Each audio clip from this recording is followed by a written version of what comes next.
She tore the Vietnam veteran's military payment certificate into pieces and tossed it in the trash.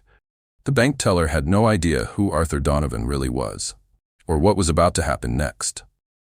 "This isn't valid. It's worthless," she declared, the fragments of history fluttering down among discarded deposit slips and crumpled tissues. The certificate, faded but intact for over 50 years, carried through jungle warfare and preserved through decades, destroyed in seconds by manicured hands that had never known combat. Arthur Donovan didn't raise his voice, didn't pound the counter. The former Navy SEAL, one of the first men to ever wear the trident, simply stood there, his weathered face a mask of controlled emotion. At 78, he'd faced Vietnamese machine gun fire, swum through mined waterways, and lost brothers in the mud of the Mekong Delta. He wouldn't lose his composure over a dismissive bank teller. But the cold anger in his eyes, that was real. Have you ever witnessed someone's service being disrespected right before your eyes? That moment when decades of sacrifice are casually dismissed by someone who couldn't possibly understand their weight? The young teller, Anya Sharma, returned to her computer screen, the incident already forgotten in her mind. Just another difficult customer with outdated paperwork. Just another policy correctly enforced. She didn't notice Donovan reaching for his phone, didn't see his calloused thumb press a single contact, didn't hear his quiet, measured words. "Milo? Art. Down at First National on Main Street. Young teller just tore up my chit, my old MPC from Nam." A pause. "That's right." He ended the call without another word. The bank continued its afternoon rhythm, the soft ding of computer alerts, the hushed conversations at the loan desk, the mechanical whir of the counting machine. No one sensed the gathering storm. No one knew that across town, across the county, men with a particular set of skills were getting into their vehicles. If you believe our veterans deserve better than this, hit that like button right now, because what happened in the next 30 minutes would change everything. Arthur Art Donovan belonged to an elite brotherhood. In January 1962, when President Kennedy authorized the creation of the Navy SEALs, Art was among the first men selected for SEAL Team 2. The acronym Sea, Air, Land described not just their operational domains, but the uncompromising versatility expected of these warriors. Art wore the golden trident insignia when it was still a novelty, before it became legendary, before Hollywood mythologized the men who earned it. His movements now, decades later, retained the deliberate precision of his training, each step calculated, each gesture economical. Nothing wasted. His hands, knuckles slightly enlarged from years of use, remained steady despite his age. The lines etching his face weren't just the passage of time, but a map of experience. Squinting against the glare of rice paddies under a merciless sun, the tension of midnight insertions into enemy territory, the grief of lost teammates. What the bank teller couldn't see when she looked at Art was the countless midnight operations in the Mekong Delta. The specialized warfare he conducted when the concept was still experimental. The brothers lost during his 3 combat tours. The Purple Heart he never discussed, earned when a fragmentation grenade tore through his left leg during an ambush extraction. The Silver Star that remained in a drawer at home. The military payment certificate she had destroyed represented more than currency. Those certificates, called funny money by troops, were specifically designed for American forces in Vietnam. The U.S. military created this separate currency system to combat black market activities and protect local economies. Troops were paid in MPCs instead of dollars, and the military would periodically announce immediate exchanges, rendering old series worthless overnight to anyone hoarding them illegally. Art's MPC had survived one of those exchanges. He'd kept it, tucked in a weathered leather wallet alongside a faded photograph of his 6-man squad, 5 of whom never made it home. For 50 years, it remained there, a tangible link to the young man he once was, to the brothers who gave everything, to a time when America asked the impossible of its sons and then turned away when they returned. When he found it again last week, cleaning out his footlocker for what might be the last time, the certificate brought a flood of memories. Cashing it wasn't about the money. It was about closing a circle, honoring a debt, acknowledging a chapter of his life that civilians could never fully comprehend. Do you know someone who served whose experiences were dismissed or forgotten? Someone whose sacrifices remained invisible to the world around them? That moment at the bank counter wasn't just about a piece of paper. It was about whether decades of service to country would be acknowledged with the simple dignity of respect or carelessly discarded like something without value. First National Bank gleamed with polished marble and sleek digital displays. The cool, antiseptic environment, all clean lines and hushed efficiency, stood in stark contrast to the muddy rivers and humid jungles where Art had earned his reputation. Here, battles were fought with paperwork and policy, not combat knives and calculated risk. "I need to see some ID," Anya Sharma said, her voice professionally distant as she examined the strange document Art had placed before her. Her computer screen displayed protocols, procedures, approved forms, none of which included military payment certificates from Vietnam. "This was issued by the U.S. military during my service," Art explained, his voice low but clear. "It's genuine currency." Her eyebrows raised slightly. "When was this issued exactly?" 1969. She straightened, confidence returning. "Sir, we can't accept anything this old. It's well beyond any standard negotiable instrument timeframe. It's government issued, there's no expiration." The conversation had attracted the attention of a floor manager who hovered nearby, watching but not intervening. "Our policy is clear," she continued, her tone growing firmer. "We can only process standard checks less than 6 months old. This isn't even a regular check." Art's jaw tightened almost imperceptibly. "Perhaps you could speak with your manager about making an exception." "There's no exception to make. This isn't valid currency anymore." Her patience visibly thinning, she held the certificate between manicured fingertips as if it were contaminated. "This is worthless." Then it happened. With a quick, dismissive motion, the kind reserved for junk mail or incorrect forms, she tore the certificate in half, then quarters. The pieces fell into the waste bin beside her station with a soft flutter. For Art, time collapsed. He wasn't standing in a bank anymore, but knee-deep in brackish water, the weight of his teammates slung across his shoulders, the night punctuated by muzzle flashes. The memory of carrying Jonesy, bleeding but alive, through 3 miles of hostile territory, flashed through his mind. That certificate had been in his pocket that night. How many times had America forgotten its warriors? How many men like him returned home to a country that preferred its heroes in movies rather than in line at grocery stores and banks? Their needs inconvenient reminders of conflicts best forgotten. Art's face revealed nothing. His breathing remained measured, the same controlled rhythm he'd used while lining up shots with his M40 rifle. But inside, something hardened into resolve. He reached for his phone. "Milo? Art? Down at First National on Main Street. Young teller just tore up my chit, my old MPC from Nam." A pause. "Yeah, that's right." 10 words. That's all it took. No elaboration needed. No dramatic plea. Between men who had once trusted each other with their lives, brevity carried its own weight. Milo Hernandez, retired Master Chief, understood immediately. The disrespect shown to Art was disrespect to all of them, to the teams, to their history, to everything they stood for. He made 3 calls from his workshop, the lathe still spinning as he reached for his phone. Those 3 calls became 12. Those 12 became 40. The SEAL community operated on networks invisible to outsiders. Active duty operators, retired team guys, support personnel who'd earned the trust of the teams. A message moved through these channels with remarkable efficiency. Art Donovan, First National, Main Street. Now, no hysteria, no outrage. Just information and implied action. Mike Caldwell was coaching his daughter's soccer practice when his phone buzzed. He read the text, called for a 5-minute water break, and was in his truck before the kids reached the sideline.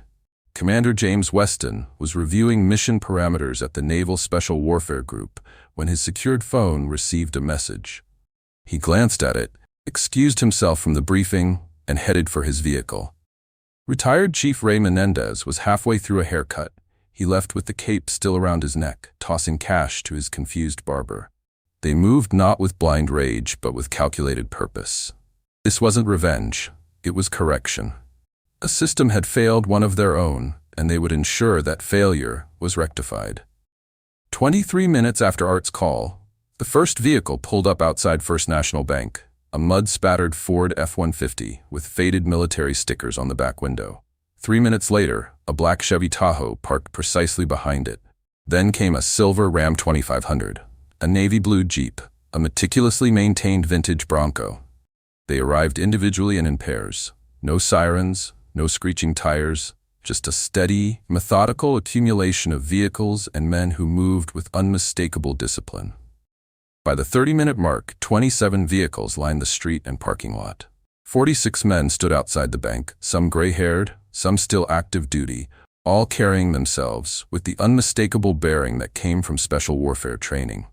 They didn't block the entrance, didn't chant or wave signs, they simply stood, a silent, immovable presence. Inside, customers began to notice. The manager emerged from his office, peering through the glass doors with growing concern. The security guard shifted uncomfortably, suddenly aware of his limitations. Anya Sharma continued processing transactions, oblivious to the gathering outside, unaware that her casual act of disrespect had activated a response she couldn't have imagined. 4 men separated from the group: Milo Hernandez, James Weston, and 2 others. They straightened their clothes, composed their expressions, and walked toward the entrance with measured steps. The time for waiting was over. If you've ever stood up for someone who was being disrespected, comment below with your story. What compelled you to act? The 4 men entered First National Bank with the quiet authority that comes not from volume or intimidation, but from absolute certainty of purpose. Milo Hernandez led, his weathered face expressionless, his movements economical and precise. Commander Weston followed in his service khakis, ribbons visible on his chest, the naval insignia catching light as he moved. 2 others flanked them, one older with silver hair, one younger with the lean build of an active operator. They didn't approach Art immediately. Instead, they walked directly to the information desk. "We need to speak with the branch manager," Milo said, immediately. His tone left no room for delay or question. The receptionist reached for her phone without hesitation. Marcus Green, branch manager for 7 years, emerged from his office with a practiced smile that faltered when he saw the 4 men waiting. His eyes darted between them, then to the window where he could see dozens more standing outside. "Gentlemen, how can I help you?" "We're here about Arthur Donovan," Commander Weston said. Master Chief Petty Officer, retired, SEAL Team 2, plank owner, one of the first men to ever wear the trident. Green's expression shifted subtly as understanding dawned. "That elderly gentleman at window 3? That combat veteran at window 3, Milo corrected. "Who had his military payment certificate destroyed by your employee." The manager's gaze moved to Art, still standing quietly at the teller window, then to the men outside, then back to the delegation before him. "I wasn't aware." "Now you are," Weston interrupted. "We'd like this situation resolved, appropriately." At her station, Anya Sharma noticed the conversation, saw her manager's demeanor change, observed the military bearing of the men speaking with him. Her eyes widened as she connected them to the old man still waiting patiently at her window. What is a Navy SEAL, you might wonder? They are the most elite special operations force in the U.S. Navy, warriors trained to operate in any environment, against any odds. Their ethos is built on loyalty, resilience, and brotherhood that extends far beyond active service. When one is disrespected, all respond. It's not emotion, it's commitment. Manager Green approached Art with newfound deference. "Mr. Donovan, Master Chief Donovan, I've just been informed about what happened. Please come to my office. I want to personally address this situation." Art nodded once, his dignity intact. Anya Sharma stared at the trash can beside her station, the torn pieces of the certificate visible among the debris. The room seemed to shrink around her as comprehension settled in. She hadn't just torn up an outdated document. She had destroyed a piece of history, a symbol of service carried by a man who had sacrificed more than she could comprehend. The power had shifted, not through threats or raised voices, but through presence, through brotherhood, through the undeniable weight of earned respect. Inside his office, Manager Green's demeanor had transformed completely. He sat not behind his desk, but beside it, at eye level with Art Donovan. The pieces of the torn military payment certificate lay carefully arranged on a clean sheet of paper before them. "Master Chief Donovan, I cannot adequately express my regret for what happened today, Green said, his voice earnest. It reflects a failure of training and understanding on our part. He explained that the bank would not only honor the certificate's face value, but would make a substantial donation to the Navy SEAL Foundation in Art's name. Additionally, First National would implement a new training program for all employees on military service recognition and the handling of historical military documents. We've also retrieved every piece of your certificate, Green added. Our head office has contacts at the Treasury Department who can authenticate it. If you prefer to keep it as a memento rather than cash it, we'll compensate you separately. Throughout the manager's apology and offers, Art maintained the same composed demeanor he'd shown at the teller window. He didn't gloat, didn't lecture, didn't demand more. The mission was accomplished, respect restored, dignity affirmed. I appreciate your response, Art said finally. These certificates might seem like outdated paper to most people, but to those of us who carried them in combat, they represent something more. Outside, the gathering of SEALs remained, motionless, patient, resolute. They would stay until their brother walked out satisfied. Anya Sharma had been called into the office as well. She stood near the door, hands clasped tightly in front of her, face flushed with embarrassment and growing comprehension. Miss Sharma, Art said, turning to face her. I don't want any disciplinary action taken against you. She looked up, surprised. In the teams, we learn from our mistakes, he continued. That's all I ask here. The young teller nodded, tears threatening at the corners of her eyes. I'm truly sorry, sir. I didn't understand. Now you do, Art replied simply. Word of what happened spread through banking channels. Within weeks, First National had established a formal heritage document protocol for handling military payment certificates, ration coupons, and other historical military financial instruments. The program became a model adopted by banks across the state, then the region. Every branch displayed a framed explanation of various military documents and their significance, a small but meaningful acknowledgement of service.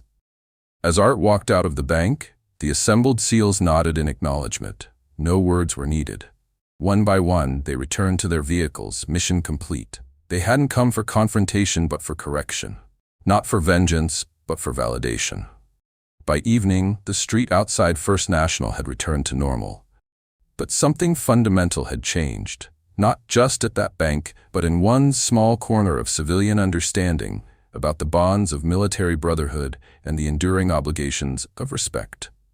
When the SEAL's motto says, "The only easy day was yesterday," it isn't just about physical challenges.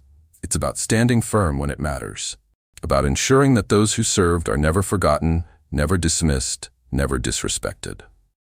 Subscribe to Story by Liam for more powerful stories of veterans receiving the respect they deserve.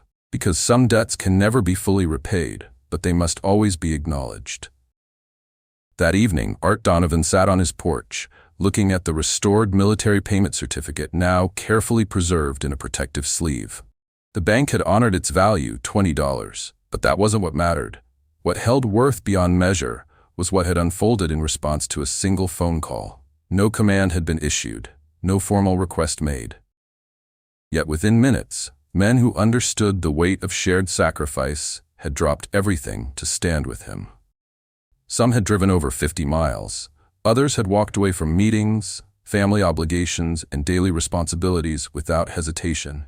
This is the currency that truly matters, the unbreakable bonds forged in training and tempered in combat. While civilians measure wealth in dollars and cents, those who served calculate it differently, in loyalty, in honor, in the certainty that you are never alone. Every day, veterans move among us. They stand in line at grocery stores. They wait at traffic lights. They sit beside us in movie theaters. Most don't wear uniforms anymore. Many don't speak of their service, but they carry with them experiences that shaped history and sacrifices that secured freedom. They don't ask for parades or special treatment, just basic dignity, simple respect, the acknowledgement that their service mattered. When we fail to see them, when we dismiss their experiences or disregard their sacrifices, we tear something valuable. Not just a piece of paper, but the covenant between a nation and those who defended it. The next time you meet a veteran, remember Art Donovan and the men who stood with him. Remember that respect costs nothing but means everything. Remember that some debts can never be fully repaid, but must never be forgotten. Because in the end, how we honor our warriors defines not their worth, but our own.